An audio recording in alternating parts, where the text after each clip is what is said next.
कहानी में इस लड़की का नाम बिन्नी होता है। वह एक अमीर घर की लड़की होती है जिसकी जिंदगी में कोई चिंता नहीं थी। लेकिन एक दिन उसे अचानक अमरता यानी रहस्यमय जीवित रहने का रहस्य मिल गया। उसने देखा कि एक लड़का पेड़ के नीचे बैठकर जड़ों के पास निकलने वाले झरने का पानी बड़े बड़े घुटों में पी रहा है। यह देखकर वह हैरान हो गई और उसकी जिज्ञासा बढ़ गई। जैसे ही लड़के को पता चला कि बिन्नी उसे देख रही है, वह अचानक बहुत घबरा गया, मानो किसी मुसीबत में फंस गया। बिन्नी भी उसकी अजीब हरकत देखकर डर गई क्योंकि आसपास कोई नहीं था, सिर्फ वही दोनों। लड़के ने सहमते हुए पूछा कि वह कौन है। जब जेस्सी ने उसे वहां से जाने को कहा तो बिन्नी पीछे नहीं हटी और डट कर बोली, यह पूरा जंगल मेरे घर की जमीन है, मैं तो यहाँ बस रास्ता भटक गई हूँ। यह सुनकर जेस्सी को समझ आया कि बिन्नी सिर्फ रास्ता भटकी है, तो यह मजबूरी में खुद उसे घर छोड़ने के लिए तैयार हो गया। लेकिन कुछ ही दूर चलते ही बिन्नी अचानक रुक गई और मुड़कर उसी झरने का पानी पीने लगी। जेस्सी ने यह देखा तो तुरंत दौड़कर उसे रोक लिया। उसने बहाना बनाकर कहा कि यह पानी पीना बहुत खतरनाक है, लेकिन बिन्नी इतनी आसानी से उस पर भरोसा नहीं करने वाली थी। वह मासूम बनकर बोले हुए झूठ को पकड़ गई। जेस्सी के रोकने की कोशिश पर उसने जोर से हाथ छुड़ाया और घबरा कर भाग निकली। भागते समय उसकी बाह एक पेड़ की शाखा से टकराई और उस पर लंबा सा घाव बन गया। वह जेस्सी से दूर हो ही रही थी कि अचानक सामने से उसके बड़े भाई मायरस से जा टकराई। मायरस ने जेस्सी की बात सुने बिना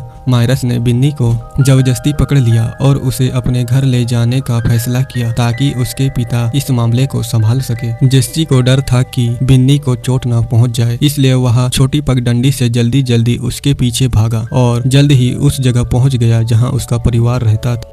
बहुत साल पहले जेस्सी का परिवार युद्ध और मुसीबतों से भाग रहा था। इसी दौरान गलती से उन्होंने उस झरने का पानी पी लिया जिसे अमरता का झरना कहा जाता है। उस पानी ने उन्हें हमेशा जवान रहने और कभी न मरने की शक्ति दे दी। इस रहस्य को छिपाने के लिए उसके परिवारों ने एक वादा किया, हर 10 साल में वे एक छोटे शहर में इकट्ठा होंगे। हर मुलाकात में वे जंगल के गहरे हिस्से में जाते, वहाँ बैठकर अपने लंबे लंबे जीवन के अद्भुत अनुभव एक दूसरे को सुनाते। कभी रोमांच, कभी भावुक कहानियों जो उनके रिश्तों की गर्माहट और जीवन की समझ से भरी होती थी। लेकिन बिन्नी के अचानक आने से उनकी यह छुपी हुई दुनिया पूरी तरह बिगड़ गई। बिन्नी उस शहर की अमीर घराने की लड़की थी, नाजुक, खूबसूरत और मासूम, मानो किसी दूसरी दुनिया से आई परी हो। लेकिन उस मासूम चेहरे के पीछे वह एक बहुत ही दबी कुचली और घुटन भरी जिंदगी जी रही थी। उसकी माँ हमेशा उसे कसकर बंधे हुए कपड़े पहनाती थी, उसे घंटों पियानो के सामने बैठाकर बोरिंग धुनें बजाने पड़ती थी, उसे अमीर लोगों के सामने नकली मुस्कुराहट दिखानी पड़ती थी, ऐसे शानो शौकत दिखानी पड़ती थी जो उसे बिल्कुल पसंद नहीं थी। इस तरह की नकली और दम घुटाने वाली जिंदगी उसके लिए भरी बेड़ी बन गई थी। उसे बाहरी दुनिया की आजादी और विशालता की बहुत गहरी चाह होने लगी। यह इच्छा उसके दिल में जंगल की तरह फैल रही थी। बिन्नी अक्सर चुपचाप नीले आसमानों से आगे फैले रहस्यमय जंगलों को देखती रहती। उसकी आंखों में सपने और सवाल भरे रहते। उसे लगता था कि जंगल में कोई अदृश्य शक्तिशाली रहस्यमय शक्ति उसे अपनी ओर बुला रही है। वह रात बहुत शांत थी, चांद की सफेद रोशनी नरम